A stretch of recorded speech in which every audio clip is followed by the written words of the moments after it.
everybody. I have not, gosh, it's been so long since I've done an episode. I have just not been feeling well, so I figured since most of my days have been in bed recently, why not just kind of keep the train going, and here we are in bed. Okay, so there's just so much I want to catch you guys up on, and there's good news, there's frustrating news, there's confusing news, and so just kind of want to give just like an overall update. My osteomyelitis is cleared up, so that is the first fantastic, amazing news that I have to share. I went to my oral surgeon about 2 weeks ago, and we did an x-ray, and literally clear, bones are white, no infection. I stayed the course and it's gone. So I can cross osteomyelitis off of the list, and I was officially cleared to do my DMT Ocrevus. But I wanted to just kind of back up because I was really faced with some tough choices, which I know all of us deal with pretty much on a daily basis. My MS was really becoming unstable. I hadn't been on Ocrevus. My last Ocrevus treatment was in May of 2020, and my B cell counts were climbing. And so what that means, and I've talked to you guys a lot about it on, my Instagram, but with MS, our B cells, which are the things that fight off bad things, protect our bodies, our B cells have gone rogue. They're bad B cells, and they actually attack us. And so they attack our nervous system. They attack thinking our body is attacking us, not quite sure how those wires got crossed, but like that's what MS is. And so a lot of folks that are on disease modifying therapies, we try to suppress our immune system, meaning no B cells. We try to wipe our B cells out. And so that leaves us really vulnerable for things like COVID because we have a compromised immune system. So when you're kind of going through your checkups, with your neurologist, they're always checking your B cell count. And you always want that number to be kind of zero. I mean, normally when I get my tests after Ocrevus, it's less than 1% is what my B cell count kind of like comes up to. As I was having this delay of getting my infusion because of this infection in my jaw, that count, was getting higher and higher. And so, if you think about it, just kind of like common sense wise, I had an active infection. So my oral surgeon didn't want me doing anything to suppress my immune system because my immune system needed to be fighting. It needed to be at its best so that I could finally heal from this infection that I'd had for almost a year and a half. So it was, again, what I talked about in the last episode about when you have multiple illnesses, trying to figure out what to treat, what's most important to focus on. And so, I chose to focus on the osteomyelitis because I didn't want to wind up losing my jaw. But the consequence for that is my MS was kind of like left unchecked. So I was feeling like crap. They call it the crap gap when you're waiting for your Ocrevus treatment, and my B cell count was climbing. So, my immune system was getting stronger. So things like COVID, I'm kind of a little bit more of like a regular, healthy person. But my MS, again, was just kind of getting out of control. And so my neurologist, after checking my B cell count, I was at 2.83%. Anything 3% or more is very high warning signs of an MS relapse potentially happening. So things were just getting really critical with waiting to see if osteomyelitis would clear up, but really watching this B cell count to make sure that it didn't get any higher. My neurologists were very concerned. They wanted to start me on kind of like an in-between drug called Rebif. Another form of it is Extavia. I don't know if any of you are on it. I'd love to hear, if you are, I'd love to hear your experience with it. But basically, this is kind of like one of the old school MS treatments. This is one where you give yourself a daily injection. So basically giving yourself a shot every day. I did not do well with my fertility shots treatments. I mean, like, that was crazy. I felt like I'm stabbing myself. It was a complete, like, just like a mind game, and I did not do well. So to think about giving myself a shot every day was really something that I didn't want to think about having to do.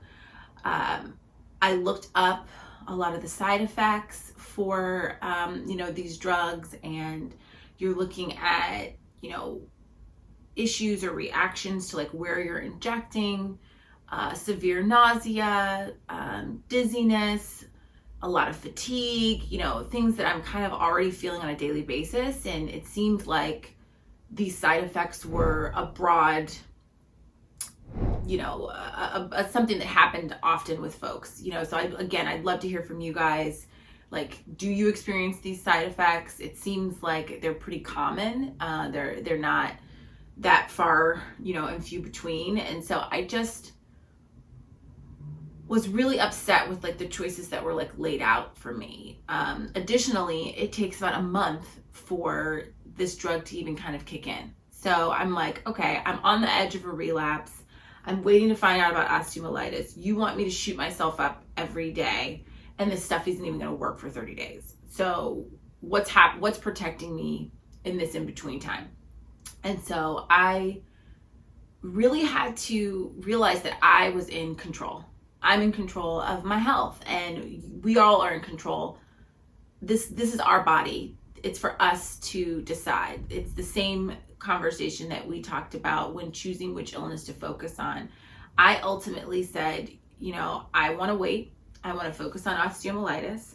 And I was faced again now with deciding what I wanted to do and how I wanted to handle my MS. And to me, the costs outweighed the benefits. And I wanted to believe and have faith that I would get my jaw cleared up and I'd be able to start Ocrevus. So I went through all of the channels, the insurance waiting game. I went ahead and did the process to get approved to start Rebev, but I just wanted to kind of wait and see. So I think that's the thing. It's like, we feel a lot of the times that like we don't have a choice, with our chronic illnesses, that these things have just been kind of, handed to us, these diagnoses, these options, these treatment plans, and that we just kind of have to like go along with it. But I just want to express to you that you do have a choice.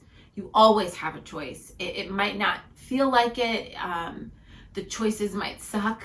I believe me, I have gotten too comfortable and too used to the idea of having bad options and then being the only options that I have. But you have to hold space for that, be sad about it, be angry about it, but also know that they are still options and you get to choose. And so against my doctor's wishes, I decided to not do the Rebev, try to, stay calm, pray my MS would stay at bay, and wait for this infection to clear up. And so I was beyond relieved to go to the oral surgeon and get this news that I could go ahead and start Ocrevus, and I would not have to start this new drug therapy. So it really was a huge win for me. It really reminded me to trust my gut, trust my instinct. If it doesn't feel right to you after you've done your research, after I prayed, I did talk to, my inner support group for counsel. I did, bounce things off of them. I always try to, but I do make sure that the decision is mine, after kind of taking all of that in. And that's what I want to kind of carry with me through the rest of, this year, through the rest of this journey, is that, I am in control. You are in control, and we make these decisions. And at the end of the day, the consequences and the wins, we feel them all. Our doctors don't, our family doesn't, our loved ones don't, our significant others don't. People might not get it when you make the choices that you make, but they are your choice, and you need to stand firm in it, and you need to make sure you have a care team and a support system around you that respect that.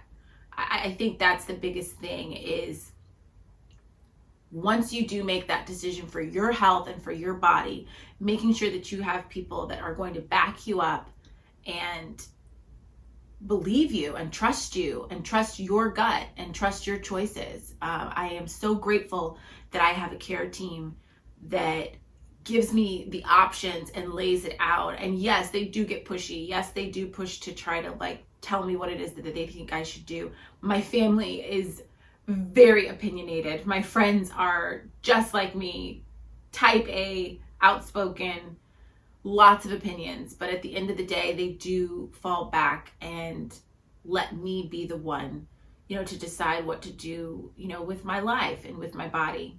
And so that's just really what I wanted to talk to you about today, is taking control of your chronic illness.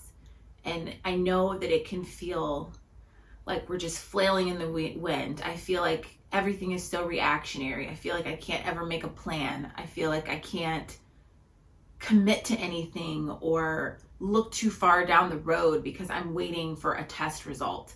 I'm waiting to see, what is MS going to say? What is my trigeminal neuralgia going to say, before I can do whatever it is that I kind of like want to do with my life. And it's upsetting. It still angers me to this day, but we have to just kind of find the little moments and the opportunities where we can kind of get that control back. So again, I'm still waiting, like always. I, was able to get my Ocrevus. I had to do my cervix spine MRI to check and see how my lesions are looking. So, it's that waiting game of waiting to see kind of like what's next and what MS has, in store for me. But whatever those results are, whatever results you're waiting on, whatever news you're waiting to hear, know that you are strong enough. You can handle it. You're a warrior, and you'll conquer it, just like we always do. Thanks, guys. I'll talk to you soon.